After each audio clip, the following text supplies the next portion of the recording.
I inform members that the publicity of today's sitting will also be ensured through the verbatim report and the broadcast via the web TV of the Chamber of Deputies. Remote participation is permitted for our colleagues in accordance with the procedures laid down by the Committee on the Rules of Procedure. In today's agenda, within the framework of the fact-finding inquiry into Italy's commitment within the international community to the promotion and protection of human rights and the fight against discrimination, we have the hearing of Maoz Inon and Aziz Abu Sarah. Also, on behalf of the members of this committee, I extend my greetings and thank Dr. Maoz Inon, founder and CEO of the Coordination of Israeli NGOs, It's Time, the Israeli Coalition of Peace Organizations, and Dr. Aziz Abu Sarah, co-founder of Interact International and former executive director of the Center for World Religions Diplomacy and Conflict Resolution at George Mason University. I also greet Mr. Benedetto Zacchirolli, President of the International Coalition of Inclusive and Sustainable Cities, an initiative promoted by UNESCO with the aim of supporting local authorities in the fight against discrimination. And we also have Mr. Giorgio Gommel, here he is, European President of the Alliance for Middle East Peace Network, which brings together several dozen non-governmental organizations working to promote reconciliation between Israelis and Palestinians. I also greet David Lerner, Sharon Brook, and I can also see other people. Unfortunately, I don't have their names. First of all, I wish to stress what follows. Our guests have very interesting, painful, and significant stories to tell. Maoz Inon's parents were both killed in the attack carried out by Hamas on October the 7th in Israel. Since that moment, despite profound personal suffering, Maoz Inon has been one of the strongest and most persistent advocates for peace between Israelis and Palestinians. We've known each other for quite some time because we've also been available to support his initiatives. As regards Aziz Abu Sarah, his brother died at the age of 19 in Israeli prisons, where he had ended up on charges of throwing stones at some soldiers. After years in which the only possible path appeared to be that of revenge, Abu Sarah changed his view. He began studying Hebrew and started working and investing in the construction of bridges, or in building bridges between communities. It's Time, the Israeli Coalition of Peace Organizations, is a coalition that brings together more than 60 organizations working for peace, reconciliation, and a shared society. They act and work together with determination and courage to bring an end to the Israeli-Palestinian conflict through a political agreement that ensures the right of both peoples to self-determination and security. Aziz Abu Sarah and Maoz Inon represent two faces of a broader movement that is seeking to exert an impact on society both in Israel and Palestine. It puts forward a vision of a future of peace based on reconciliation and the rule of law. This project also aims to promote a genuine peace process capable of restoring to the populations the power to decide their own future. I will now give the floor to Dr. Benedetto Zacchirolli so that he may briefly introduce our guests. Thank you, Mrs. Chairwoman. I would like to thank the committee. I don't want to take up too much time. I would like to say Based on my perspective as a chairman of a UNESCO coalition, but as an Italian, there are two great friends of Italy. They have found lots of love in Italy and lots of interest in their stories, lots of interest in their capability of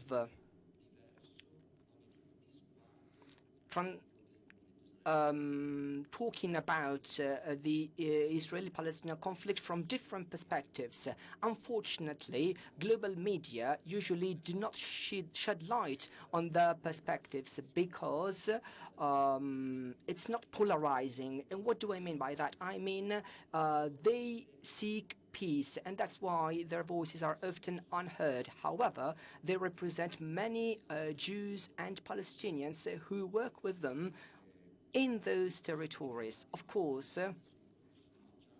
they are what they are today because they were welcomed. They were also welcomed by late Pope Francis in Verona. And before the new pontiff, and after just a month after the new pontiff had been elected, the new pontiff, Pope Leo, also welcomed them. That's why they are here today, in the place where the Italian people are represented. And that's a great pleasure for me. And I hope that you, as representatives of the Italian people, will ask all your questions to them with all the sincerity they need. They are two extraordinary people. I have nothing else to add, and thank you very much for welcoming us. Thank you, Mr. Zaccheroli. I will now leave the floor to Mr. Maoz Inon. Please, over to you. Madame President, community members, it's a great honor for us to be here with you and bring our testimony from the Holy Land. I lost my parents on October 7th. On that day, I lost many of my childhood friends, their parents, and many of their children. 2 days after, my young brother asked the 5 children of our parents, Bila and Jacobi, to accept a universal message that will spread all over. And he wanted this message to be that we reject revenge, that we refuse to revenge the death of our parents. And he explained that by revenging the death, we are not going to bring them back to life. And not only we're not going to bring them back to life, we're only going to escalate the cycle of pain, suffering, and bloodshed that both Israelis and Palestinians been trapped within for a century. The conflict didn't start on October 7th. It started about a century ago. And of course, we accept his request, and this is the message we've been sharing all over. And I decided to channel my pain, my suffering and sorrow to dialogue and reach out to Palestinians. And only 3 days after I lost my parents, I received a message from Aziz Abu Sarah, who said that he is standing with me and with my family and sending his condolences. Together, we addressed Pope Francis at the Arena de Pacha in front of 13,000 Italian and international peace builders.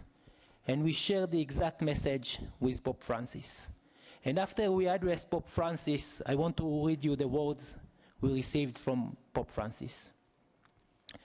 In the suffering of those 2 brothers, the suffering of those 2 nations, I have no words. They have had the courage to embrace each other.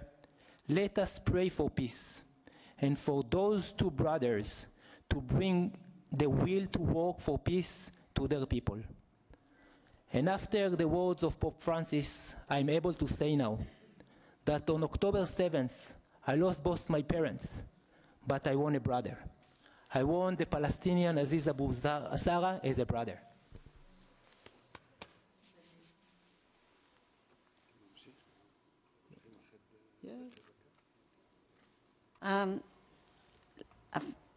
Have you finished? I can want go. him to take the floor. Yeah, if it's okay. E allora adesso diamo la parola al dottor Aziz Abu Sarah, prego.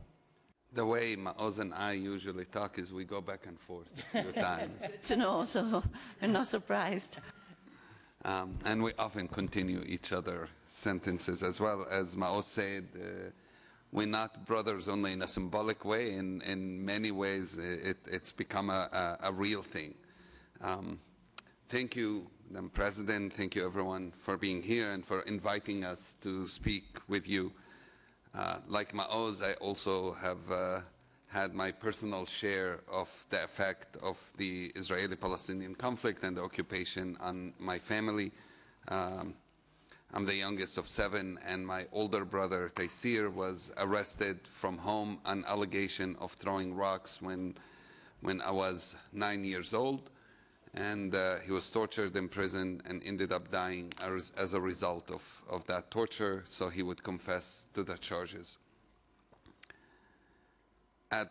Recently, I was looking, as we were writing our book, Maoz and I, The Future is Peace, I was looking for information about what happened to my brother.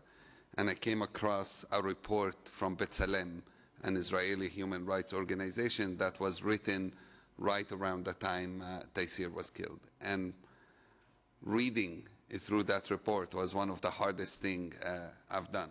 It details exactly through testimonies of many people who were in prison what happened to them. And unfortunately, in the last 2 years, there are more than 70 people that are documented that have died in Israeli prison with complete impunity and no accountability for those who have been responsible for it. So we are not talking about things that happened to us in the past. We are talking about things that continue to happen today. My choice, just like Maoz's, to go in a way in the path of peace is because we don't want other people to go through what we've gone through. Because we believe both Israelis and Palestinians deserve a better life and a better future. And no one should fear, like Maoz is, that he can wake up one day and find his parents killed, and nobody should fear that his brother is taken from home and tortured. These are things that I think are universal values. What brought us together is our determination to use our pain and to use our anger to say enough is enough, and that the world must stand with us to make sure these things don't continue to happen. Grazie. Grazie per... Thank you. Thank you for your words. I will now leave the floor once again to Mr. Maoz Inon. I know that we'll go back and forth. Thank you, Madam President. The most important lesson I learned after October 7th, that hope is not something we can find, it's not something we can lose, or not something someone else can bring us. Hope is something we can create together with others, with you, by envisioning a better future and acting in order to make this vision into a reality. And we believe there is no better example and inspiration we can get than from Italy. Italy, as one of the 6 founding nations of the EU, you realize that in order to prevent the next war, you must make the enemies of the past into the partners of the future. And this is exactly the message we are bringing to you here today. We need your partnership to envision with us and to create a better future in the Holy Land. We had enough bloodshed, we had enough suffering, we had enough wars. And we are not asking you to set a new policy or to agree on a new law. We are asking you to execute the policy you already agreed upon. And after meeting Pope Francis in May 2024, we asked him to be our ambassador, all-map ambassador, to the G7 leaders meeting in Puglia, while Italy was the president of the G7 group. And our words, our request for him were adopted word by word by the Prime Minister of Italy and the other leaders of the G7. I would like to read it. From the G7 Communiqué, Puglia, 2024. We affirm our commitment to working together and with other international partners to closely coordinate and institutionalize our support for civil society peace-building efforts, ensuring that they are part of a larger strategy to build the foundation necessary for negotiated and lasting Israeli-Palestinian peace.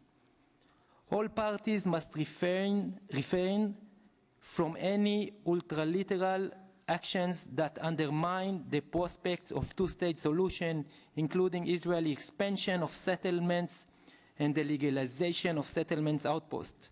We condemn the rise in extremist settlers' violence committed against Palestine, which undermines security and stability in the West Bank. This was adopted and signed by Italy nearly 2 years ago. But unfortunately, it's a dead word. Italy and the other members have done nearly nothing. The EU is investing only 9 million euro in peace buildings and reconciliation in Israel, while the world is investing in tools of destruction, sending weapons in billions to our region by investing nothing in peace and reconciliation. It's the same EU that invested billions of euro to end the North Ireland conflict, and successfully doing so. So we are here to call you to implement the policy that you already agreed upon, and to work with us, the Palestinian-Israeli civil society, in order to create a lasting peace in Israel and Palestine. Grazie. Thank you, E Maoz. allora adesso Thank you. I will now leave the floor to Dr. Abu Sarah. Last week, and I think the reason we keep coming back to Italy is, even though, as Maoz said, the words that Italy signed on maybe have not put into practice, we have found many partners in Italy. In this last year, we came, I think, 3-4 times to visit. And last week, we were invited by the city of Verona to be the first Israeli and a Palestinian to hold the Olympic torch together. And as we walked through the old towns of Verona holding the Olympic torch together, we started chanting Pace, Salam, Shalom. And suddenly hundreds and then even thousands of people started chanting and marching with us. And this creates symbolism, because the world is in need of symbols that are pushing for peacemaking. Symbols that are missing today, because the symbols we see too often are symbols that support war. But there's something else we can learn from the Olympics. Something maybe is not how we think about the Olympics. When next month, or in 2 weeks, athletes are going to come here to Italy to compete, they will compete under the same rule. Strong countries and big countries don't get bigger teams when they play football. They don't get 15 players or 20 players because they are more powerful countries. No countries will have a veto power in the Olympics. If I don't like the score of Italy, then I can just delete it. We play under the same rules, and that's why people watch the Olympics, because they look for fairness. It was through the Olympics that Jesse Owens in 1936 countered the Nazi propaganda that said black people are not equal by winning 4 gold medals. And so our appeal is exactly what Maoz said earlier, exactly what's in these words, is that we apply what already exists. We don't need from you in new legislations and in new ideas and in new condemnations. We have enough. What we need is that the international community applies the international law and applies the rules to everyone the same. It doesn't matter if it's America, if it's Israel, if it's Palestine, if it's Ukraine, if it's Sudan, if it's Italy. We all have to accept that the values and the rules must be leveled and must be exactly the same. Grazie. Thank you. Mr. Maoz Inon.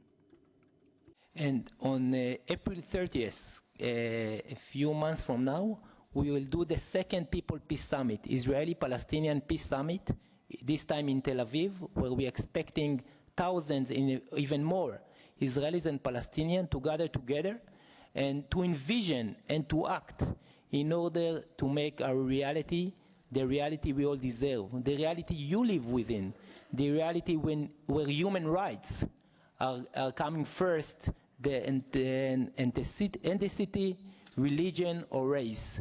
And we came here also to invite you all to the People Peace Summit and experience in your own eyes that though the news you are receiving from our region, from Gaza, from the West Bank, from Israel, are horrible and devastating, we are not losing hope. We are not giving up. We are creating hope together, Israelis and Palestinians, and we are reaching out to you to partner with us. We won't be able to achieve a lasting peace without your support, without the support of Italy, without the support of the EU, and without the support of the international community. And we are here to say that we are committed to work with you. We are committed to work with you on the ground. We will do the hard work. We will speak to the people, to the Palestinians, to the Israelis, to the youth, to the more elderly, to the politicians, to civil society leaders. We will do the hard work, but we need your support to amplify our voices, to legitimize our action, because unfortunately, people still believe that wall will defend, that bombs will bring quiet, and that war will bring security. But that failed all throughout humanity. The only way to achieve a lasting peace, security, and safety is through diplomacy, through negotiation, and by using the human rights we all agreed upon. So we're here to reach out to you. We hope it's only the first time we're speaking in your committee, Madam President, and in the Italian Parliament, and we'll be happy to come here again and again, and also to we are inviting you to come and partner with us on the ground in Palestine and Israel. Thank you very much. Yes, Dr. Abu Sarah. Mr. Abu Sarah, over to you. Our testimony isn't only about us. We have many friends, families who have gone through similar things. Maoz started by saying he has many childhood friends who've been killed or taken hostage in October 7th. I have some of those friends as well, because being a peacemaker means you know you have friends both in Israel and in Palestine. It's not a one thing, one people, I only care about one. And I also have many friends in Gaza, many family in the West Bank who's been affected. My brother is not the only casualty in my family. There are many who've been in prison and many who've been killed. One who was a toddler who was killed from tear gas. Some of our friends in Gaza have lost more than 50 people in their families who still have family living in rubbles, in tents, with no access to water, to food. The reality is very dire. The reality is very difficult. And I know there's a loss of urgency these days. There's an assumption that because a ceasefire has been signed, everything is okay. We are here to tell you it's not okay. And the ceasefire is not really holding. Hundreds of people have died, have been killed since the ceasefire has been signed. That's not a ceasefire.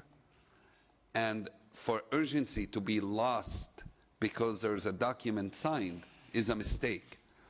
I would also say that's the reason, that lack of urgency is why October 7th happened. If we lose focus today, then more and more atrocities will happen. More Israelis and more Palestinians, we will see things that we would not have even dreamed or imagined in our worst nightmares to happen.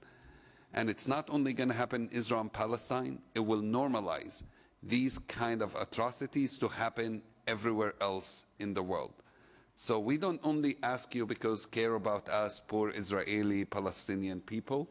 We ask you for the sake of the whole world, that you work with us and continue the urgency of saying this must happen, this must change. And I'll end with just one more thought. When people look at us, Israelis and Palestinians, they like to divide us. You pro-Israel, you pro-Palestine, I don't know where everyone is. Maoz and I look at it a little differently. We say, don't divide us as Israeli versus Palestinian, Muslim and Christian versus a Jew. You know, we can always have these binary divisions. And instead, we say, if you must divide us in the whole world, if there's one division that must exist, it's those of us who believe in justice, who believe in peace, who believe in equality, and who believe in dignity, and those who don't yet.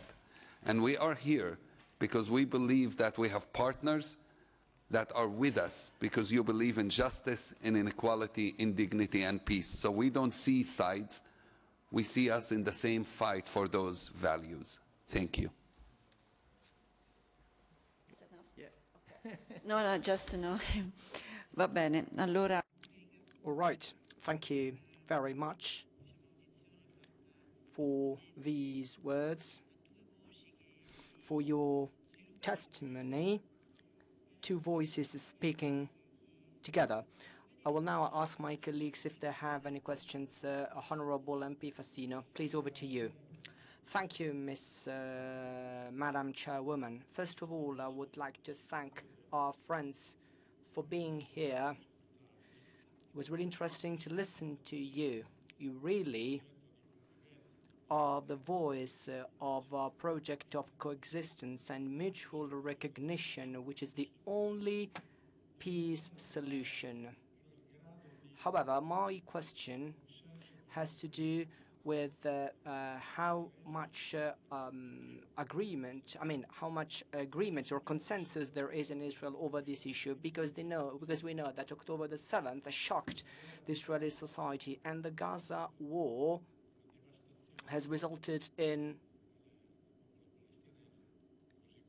or has devastated the Palestinian people, also in the West Bank, and all of this has very much reduced trust in the possibility of reaching a coexistence-based solution. The wedge that has been driven, which is made up of hatred and grudge and revenge, is very strong. I visited the Middle East very often. The last time was just a month ago, and that's what I saw.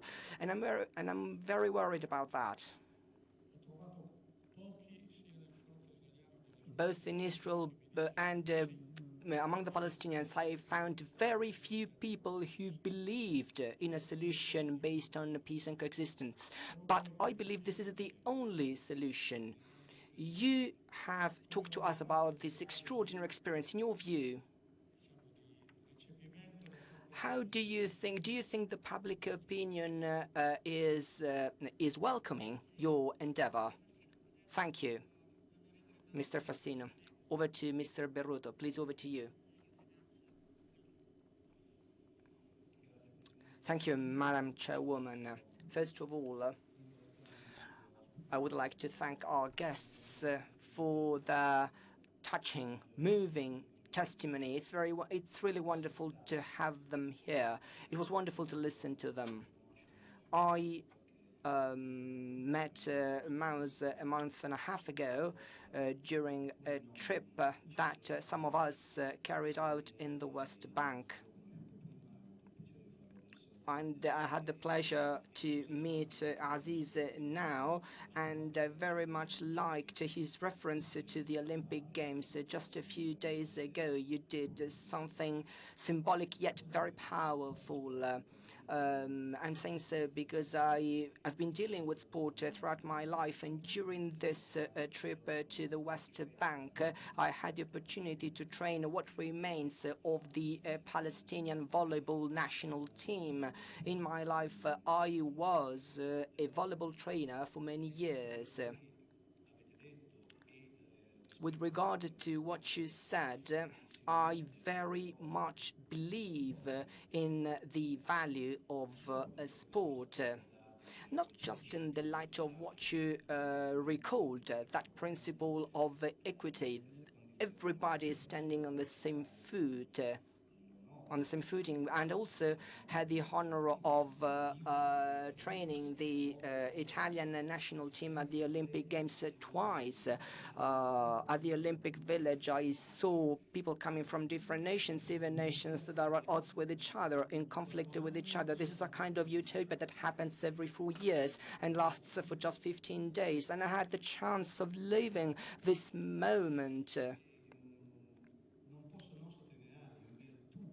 I must underline, based on what we did a month and a half ago, that there is there is lack of symmetry today. In other words, the Olympic family, the Olympic rules state that if one country prevents the Olympic Committee from performing their duty, it is automatically ruled out or excluded from the Olympic family.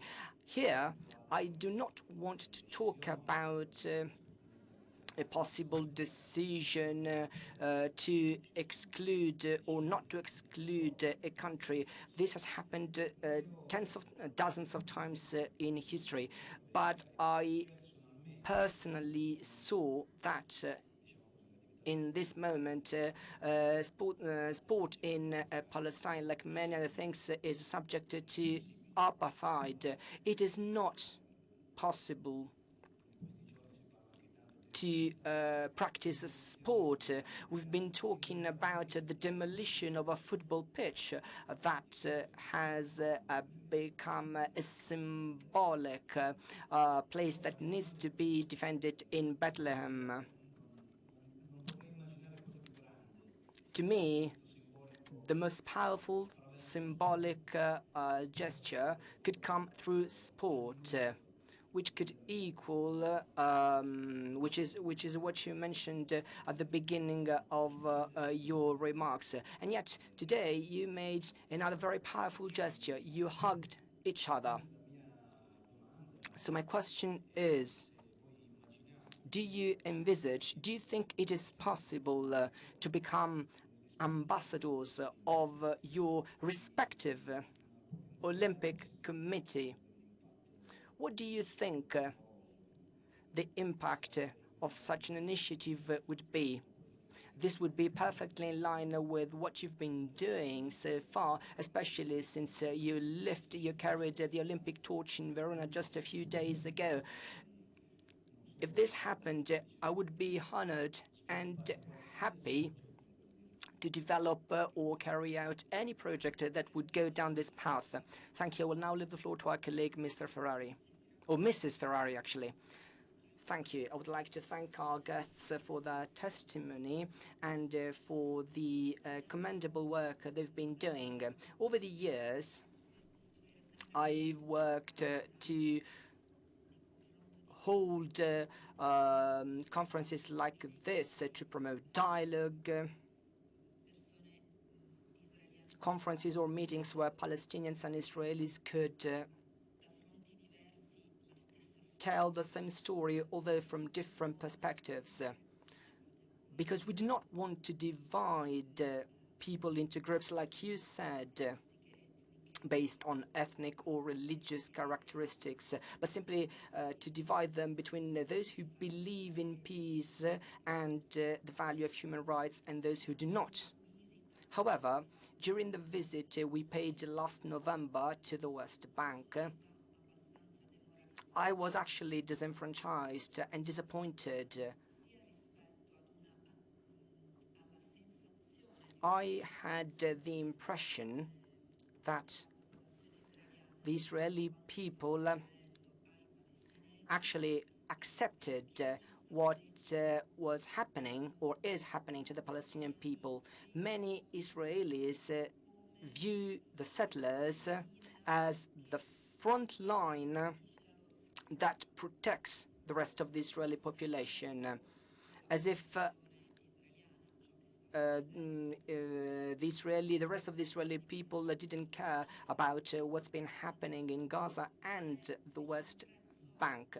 This is a price to pay But at least the Israelis felt that this could provide for their security. On the other hand, I was also disappointed and disenfranchised because I saw, or disenchanted because I saw many Palestinians in the West Bank and Gaza no longer believed, or actually felt that there was a sense of impunity, that no one could actually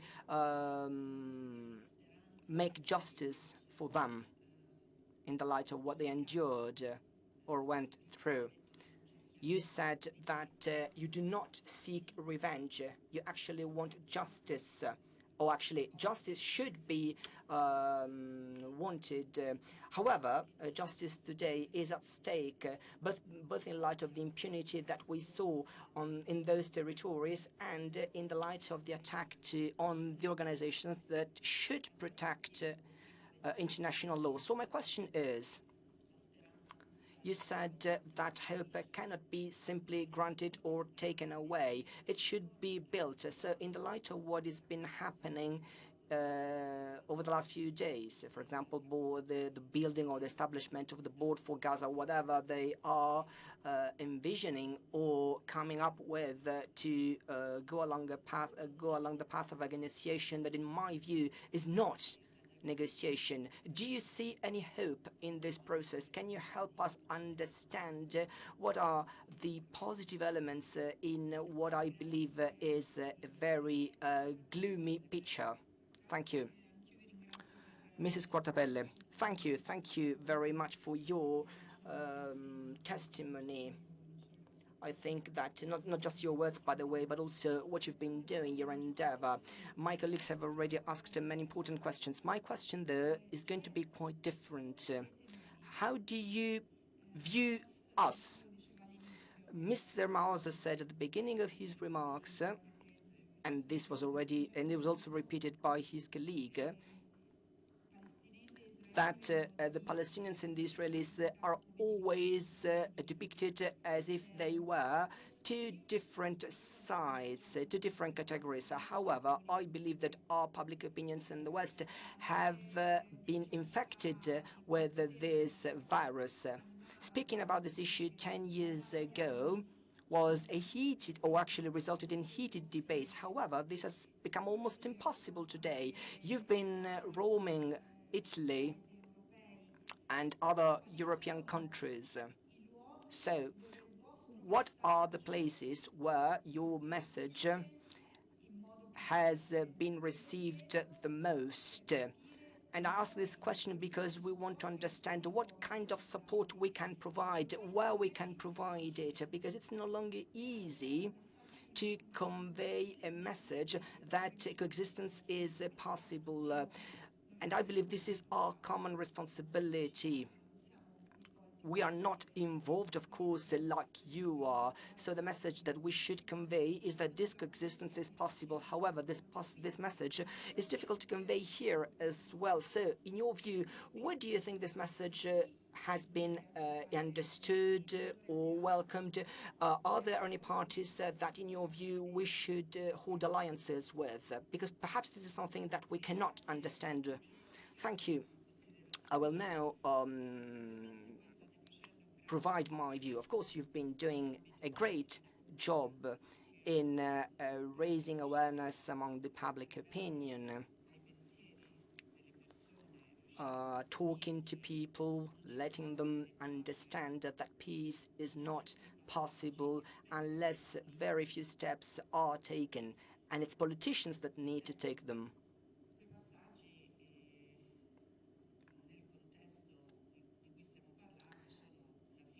Of course, and of course, these steps are the end of the occupation in the West Bank,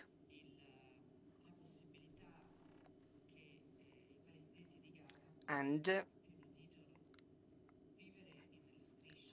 the possibility for the people in Gaza to live freely and in peace in the Gaza Strip. However, politicians today seem to be speaking a different language, and there's extreme polarization. And we've been seeing here in Italy as well, as my colleague has just said, the Italian government is one thing, the Italian public opinion is a different thing. Italy has seen lots of demonstrations with millions of demonstrators, general strikes, just to say no to the genocide in Gaza. We hadn't seen such huge demonstrations for years. So most of the Italian public opinion is next to you, is siding with your quest for peace. That's one thing. On the other hand, we have the government that hasn't done what we wanted them to do, what the Italian people wanted them to do. And today, as you can see, this hearing is not attended like any meetings where it's not attended by many MPs. Because this government is clearly siding with Mr. Netanyahu. So my question is, in your view,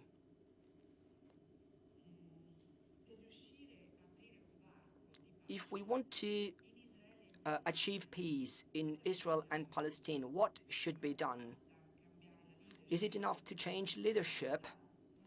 Is it enough not to have Netanyahu in power?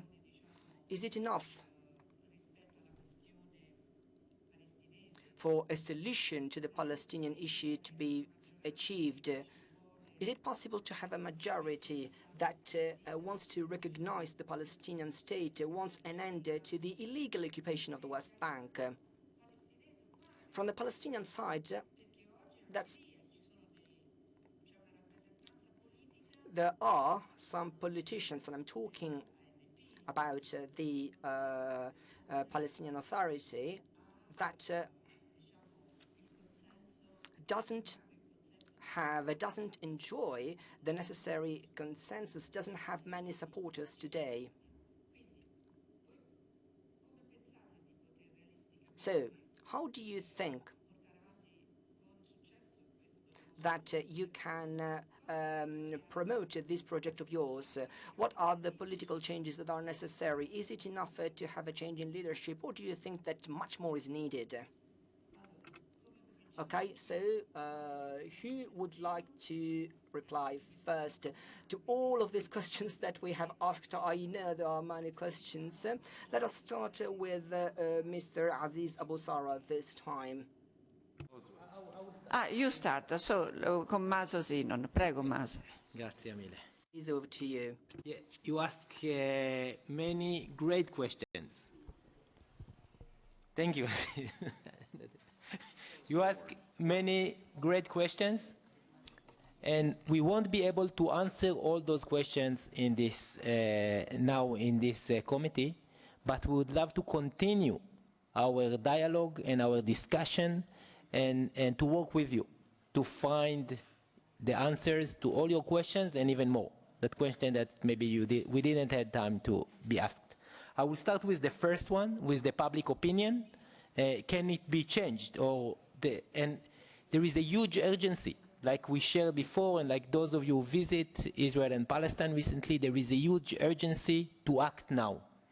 The level of dehumanization between Israelis and Palestinians and vice versa is reaching the level of dehumanization in Rwanda, and maybe even darker period in humanity. So we must act now. And public opinion is also one of the most flexible things in humanity. Public opinion can be changed. And I'll give our own personal recent history. After Yom Kippur War, 73 war, Moshe Dayan, the war hero, the defense minister of Israel, said, it's better to have Sinai Peninsula without peace than peace without Sinai Peninsula. The prime minister of the time, Golda Meir, said, there will be no peace in our lifetime. There will be no peace in our lifetime. And only 4 years after, in 1977, the Egyptian president who waged the surprise war in 73 visited Israel. The week before he visited, there was a poll with the Jewish Israelis public, and it says the results were that 72% of the Jewish Israelis were against negotiation with Egypt. That Egypt only want to erase the existence of Israel. That was the public opinion. And then after, when President Sadat visited Israel, the children of Israel waited for him in Beersheba, Tel Aviv, Jerusalem, and Haifa with two flags in their hands. Of course, the flag of Israel, and the second hand, the flag of our biggest enemy to the date, the flag of Egypt.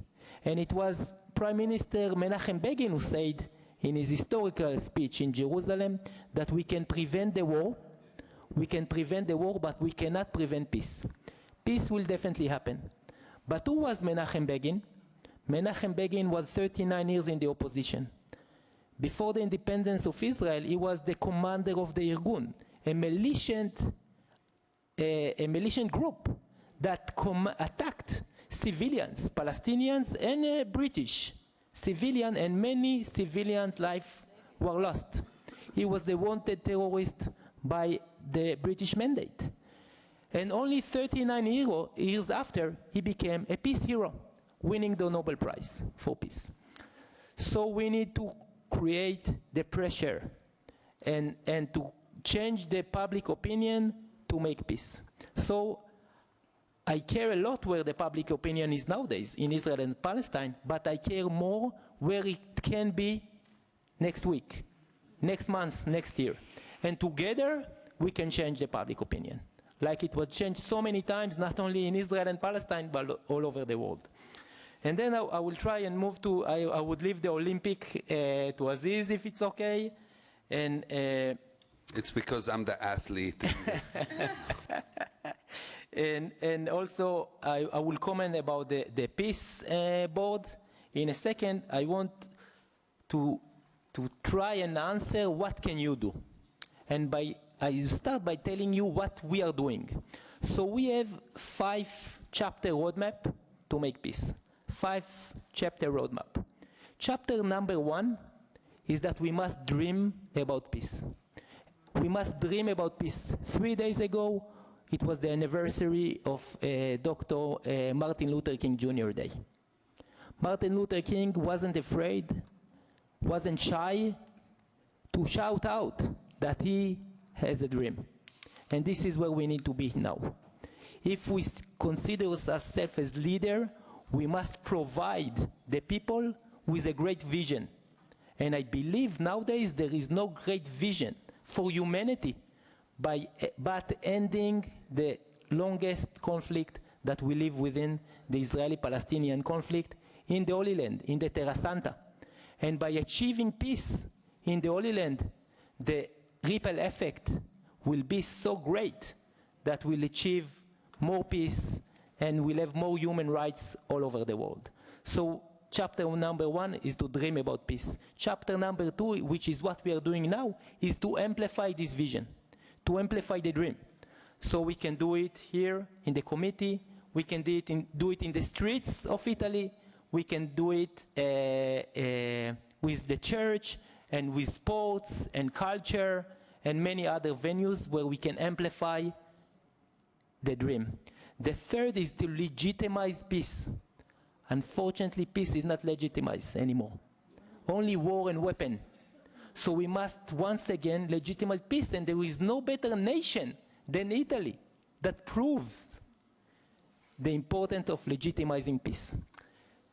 Chapter number 4 is the investment, to invest in tools of constructions and not in tools of destruction. Because if we'll invest only in weapons and walls, of course what we're going to harvest is bloodshed.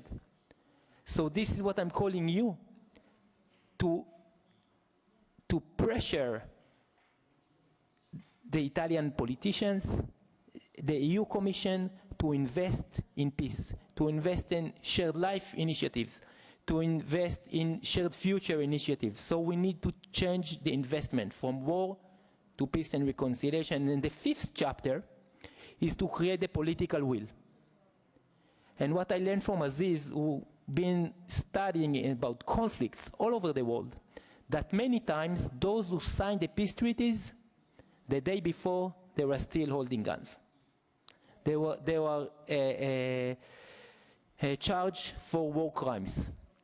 We need to give them the ladder. We need to give them the vision. We need to pressure them through sanctions and incentives to be transformed and to choose peace over war, exactly like Menachem Begin was transformed. So yes, all politicians, Israel, Palestine, and everywhere can be transformed and support peace. So, and this is, by working together, we can bring them there. I truly believe, and I know that it's possible. And I will just comment about the Peace Board. First, that we're doing and investing in diplomacy, it's already great achievement. So, and now we need to make sure and to pressure that in the Peace Board there will be peacemakers. There will be experts of reconciliation. That it will be gender equal. Because research proves that when peace negotiation rooms are equally gender, the chances for a peace to last rise in 30–40%. So we don't need to say, no, the Peace Board is nonsense, let's ignore it, it's warmongers sitting together.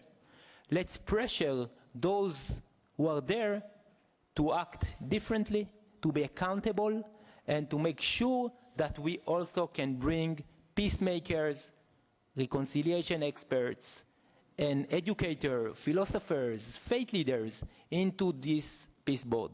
So now it's up to us again to pressure this and make it happen. Thank you. Dr. Abu Sarah. Maoz always has all the answers. I take the easy questions and I leave the difficult one to Aziz. I think we are in very difficult reality. We often say we are in a broken reality. And like we said, it's not only about Palestine, it's not only about Israel. We are in a broken reality that is changing the way the world around us is working. And in these times of broken reality, it requires us to do things that maybe we have not thought of doing before. It requires us to rise to this moment. And I fully agree with Maoz about the pullings and the numbers. I didn't grow up believing peace is possible. I grew up believing the exact opposite, that revenge is the only way. So if you lose faith that people can change, I'm here to say they can. My family, when I started meeting with Israelis, were terrified. They thought every Israeli I meet is trying to kill me. That was their fear. And today, they all part of my peace work. So there is the potential of every human. I actually have met people in Rwanda who have witnessed the genocide there. And one of them told me, we all, every human has the potential to be a killer. Every human. But also, every human has the potential to be a peacemaker. And so our work is about creating the conditions that can make people choose to be peacemakers. And those conditions, there's so much, as Maoz mentioned, so much sociology studies that shows often people go with what they think the trend is. They think it's cool. Everybody around them. We were talking to somebody this week who mentioned, I can't remember who you were with me, who mentioned that their daughter can't talk about her peace work or being in peace event because the kids around might bully her or say, why are you doing this? Even though there are a lot of these kids probably agree with her, but they're afraid to say it. Because I think the trend is to be cool, is to not be pro-peace. So we have to make, in some ways, peace cool again. And that goes into what can we do here. We have to work together so we can give you strength to do the work you do, and you give us legitimacy and platform as well. If you are talking about Israel and Palestine in the parliament, at any moment you need us, you need our testimonies, you need us to be in the gallery, you need us to support you in letters, in videos, in whatever you need. Please use us. And by use us, I don't mean just Maoz and I. We know and we have many partners and friends who are willing to be your partners. So this is one way you can push your own government. This is one way you can push the Italian people by saying, here's some stories you don't know. And it's not only, I think you will reach way more people, not only to take the position of what's right and wrong, but also to bring these stories. And in some ways, me as a Palestinian saying this is maybe crazy, but somebody like Maoz being here, and to those who claim, oh, if you criticize Israel, it's anti-Semitic, it's wrong, all of that, you cannot challenge it on your own. You need Maoz, you need Magen, you need Jonathan Zaigen, you need all these friends who have paid a very heavy price to be here. And for those who tell you, oh, but all Palestinians are Hamas and they all hate Israel, you need people like me, you need people like Bassam Aramin, you need people like Sulaiman al-Khatib, you need people like Huda Abu Arqub to come and say, no, we have suffered and we are here to tell you we don't hate each other. So use us. That's my message to you, is use us and let's partner and build coalition, not only here in Italy. I think we need to start thinking bigger. How do we build coalition with Israel and Palestine, with peacemakers in the region, but also with other European countries? How do we start working much more in coordination together? One of the proposals Maoz and I have been pushing around, and we actually trying to get the Vatican on board with it, is to create a peace embassy here in Europe that brings, we thought in the Vatican, but can be anywhere. In Rome would be the best place, because I would like to come and spend more time in Rome. But it's so we can be right there with you and to start working hand in hand every day with you. And this is something we would be more than happy to partner with you and make sure it happens, and to bring peacemakers to be here to answer all those questions that we are talking about. I'm going through my notes. I want to answer the sport question. I agree. I agree with everything you said. I think it goes back to how the rules must be applied. I just wrote an article, I haven't published it yet. I was writing today on the train coming to here about the Olympics. And one of the thoughts I had, we need to pressure the Olympic Committee, not only if one country stops another country from participating or exercising its right for sport not to participate. The original idea of the Olympics was about a truce, was that in time of the Olympics, there's a complete ceasefire and you can walk from anywhere in Greece and go to the Olympics and be 100% safe.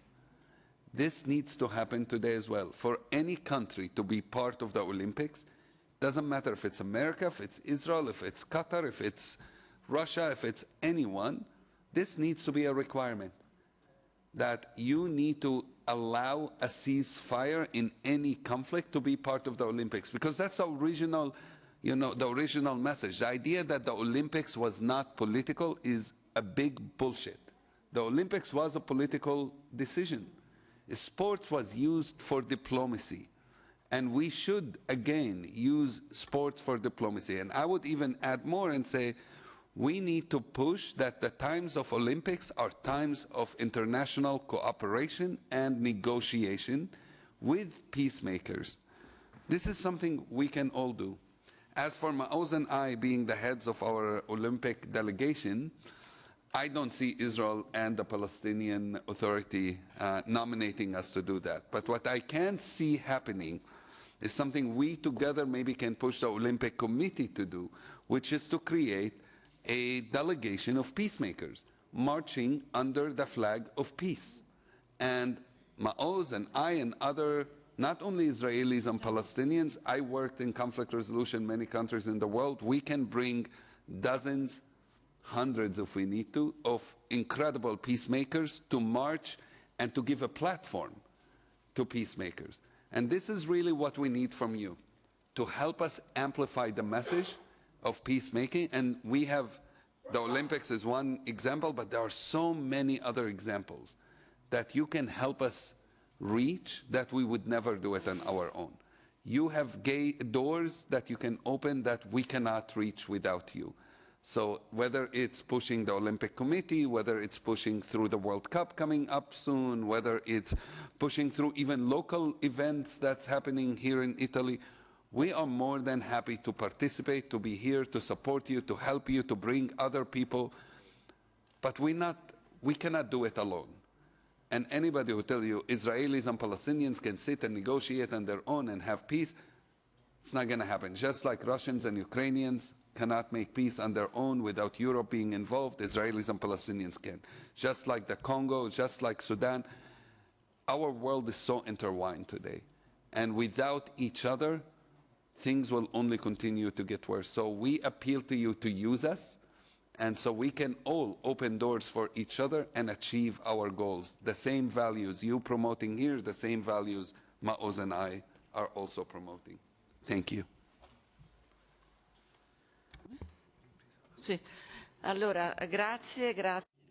Thank you very much indeed for your kind replies to our questions. I understand they were complicated questions, so it wasn't possible to go into details when you replied to them. However, we very much understood your steps, and we will try to do our best to sustain you, because what we want is peace. We will do what we can, because what we want is peace. Thank you very much.